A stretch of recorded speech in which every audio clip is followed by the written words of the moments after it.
এই নেন টাকা। আমি না আপনার সাথে একটা রাত থাকতে চাই। আরে কি বলছিস সব আবল কথা? মানে তুমি আমার সাথে একলা থাকতে চাও মানে? বুঝতে পেরেছি, আপনার টাকার অ্যামাউন্ট একটু কম হয়ে গেছে। এই যে এখানে আরো কিছু টাকা আছে, এই টাকাগুলোর বিনিময় হলেও না আমি আপনার সাথে এক রাত থাকতে চাই। কারণ কি জানেন, আমি যেদিন প্রথম আপনাকে দেখেছিলাম ওই দিনে আমি আপনার উপরে ফিদা হয়ে যাই। আর আমি সেই দিনই ভেবেছি যে আমি আপনার সাথে যত টাকাই হোক না কেন আমি আপনার সাথে এক রাত থাকতে চাই। এত টাকা তুমি কোথায় পেলে? হ্যাঁ, আমি বুঝতে পারছি এই সব টাকাগুলো তুমি আমার লকার থেকে চুরি করছো, তাই না? না, আমি আপনার লকার থেকে টাকা চুরি করি নাই। এই টাকাগুলো সম্পূর্ণই আমার। আর আপনি যদি সন্দেহ করেন তাহলে আপনার লকার চেক করতে পারেন।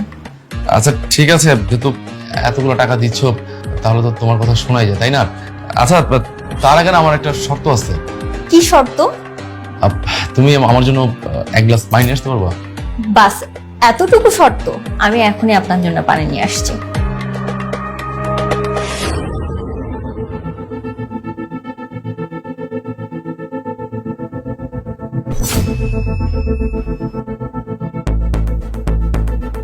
Thank you.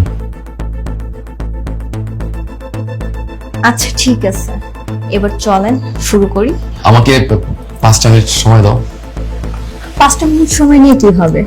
আমার না আর সহ্য হচ্ছে না।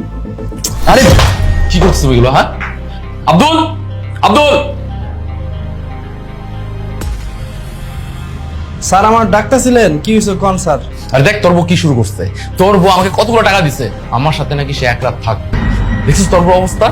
তোর ওয়াইফের ক্যারেক্টার কত খারাপ। কি কইতাছেন স্যার? না না, আপনার কোথাও ভুল হইতাছে।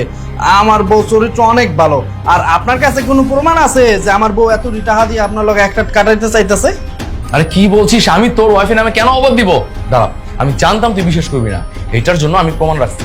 1 মিনিট।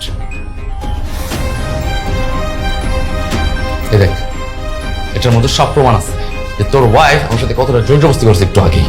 এখন তুই বল তোর ওয়াইফের কি বিচার করা উচিত? তোর ওয়াইফের ক্যারেক্টার এত খারাপ, আমি যদি আগে জানতাম তাহলে কখনো ওকে বাসায় কাজে রাখতাম না। আর তুই হাসতেছিস কেন? হ্যাঁ, তোর এত বড় একটা খারাপ কাজ করছে, তোর ওয়াইফ যদি বিচার না করে থাপ্পড় না মেরে তুই উল্টো হাসতেছিস।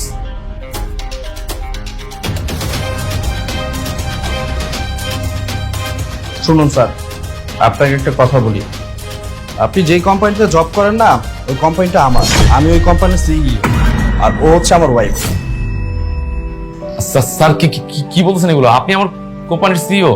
ফয়েজ চৌধুরী, আপনি তো খুব ভালো করে জানেন যে আমার কোম্পানিতে ম্যানেজার পদটা খালি আছে, আর তার জন্য আপনাকে পরীক্ষা করা। স্যার আমার চাকরিটা কি থাকবে? না, আপনার চাকরিটা আর থাকবে না। কিন্তু ম্যাম আমি কি দোষ করছি? আমি তো কোনো ভুল করিনি, তাহলে কেন আমার চাকরিটা থাকবে না? আমরা আপনাকে নিয়ে একটা বোর্ড মিটিং এ বসবো, আর আপনার পদবিটা আমরা ম্যানেজার পোস্টে শিফট করব। ম্যাম সত্যি বলছেন? জি।